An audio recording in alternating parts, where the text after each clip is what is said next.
Hello, everyone, and welcome to another edition of The Danny Show. I'm your host, Dan Cody, and this is where I give commentary and reviews on all things wrestling. Thank you guys so much for joining. Let's talk about tonight's episode of NXT with a couple of small things I want to get off the chest first. First and foremost, I'm very interested in the Parker versus Natty Neidhart situation. I mean, tonight we saw that Jada Parker truly is back. When she said, "I don't care if it's your birthday, we talking." That's going to set us up for a big fight or an interesting fight between the future or the now and Miss Parker and the legendary Natty Neidhart, formerly known as Natalia. We also, in the opening night, we saw Izzy Lizzie Rain and Tatum Paxley go up against Nikita Lyons and Nikita Lyons. I forgot who. Excuse me, Nikita Lyons and Zarya. Thank we saw Lizzie and Tatum win, but mostly it's because Zarya walked out. But I want to point out something very interesting. I noticed that Zarya and Nikita Lyons were standing on the corner where the camera was. Now, if you pay close attention and if you've been a wrestling fan long enough, you know that the camera in the face side is notable to belong to the baby faces of pro wrestling. The baby faces of pro wrestling always face where the camera can see them, whereas the heelish tag team always has their back to the camera angle. But tonight they did it differently and had the baby faces where their back was turned and the heels facing the camera view. Why they did that, I did not know, but I just want to point that out. We saw Vanity Project. First of all, let me give a special shout out. I forgot what the channel is, but there is a particular channel that gave a very cool short with Linkin Park from Hybrid Theories in the End. By the way, fun fact, I actually have Hybrid Theory on CD. But tonight we saw the Vanity Project, one of the members, go up against the returning Noam Dar and be successful.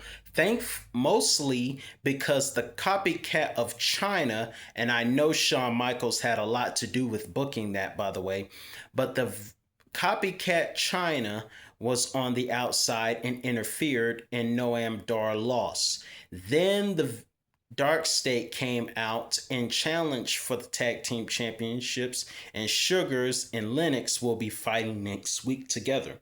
And that is their way of getting Dark State back on the same page so all the fighting can stop and they can rule. So it seems like Dark State is babyface. Okay, pretty cool. Hopefully everything works out well. But I want to talk about something. When I looked at the Vanity Project make their entrance, I could not help but think of this amazing short that talked about how WWE and wrestling is now versus how it was back in the day. And it was a great short. It had Linkin Park in the end in the background. And they used Vanity Project as well as Logan Paul and Ricochet as today. Whereas back in the day, well, you'll have to watch it to see what I'm talking about, but it's a great short. It featured, and notice how there are a lot of giants back then. Everybody was tall and strong back then. So I understand the point, and I think it is an awesome point about how back in the day there were a lot of strong, tall giants and very muscular guys around. But who knows? This generation can do some good. But we saw that happen. We saw the man formerly known as Evil have a first successful debut. But there's something I'm really interested in. The thing I'm really interested in is Mason Brooks. Yes, Rooks. Excuse me. Mason Rooks made his NXT signing tonight. First and foremost, nice promo.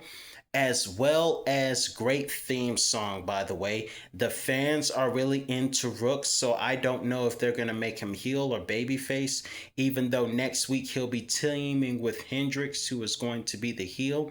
And they were training, if you saw the first season of LFG, they were training Hendrix to be a good heel.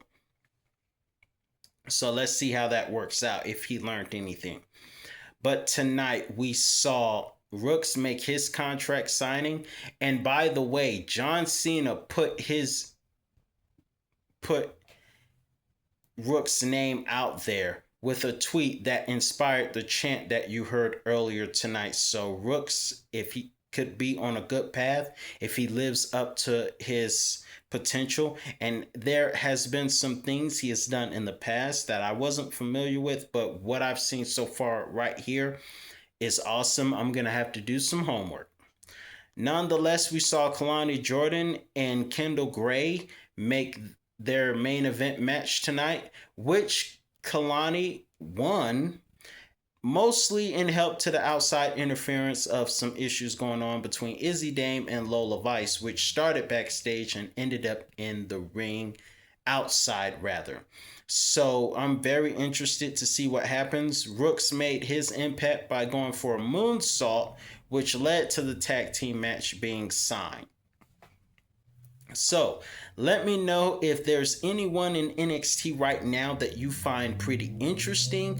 I'm your host, Daniel Cody. That's all the time I have for you today, and I'll be back with another review and my thoughts on all things wrestling from Raw and NXT. For now, I'm your host. Have a great week, everyone.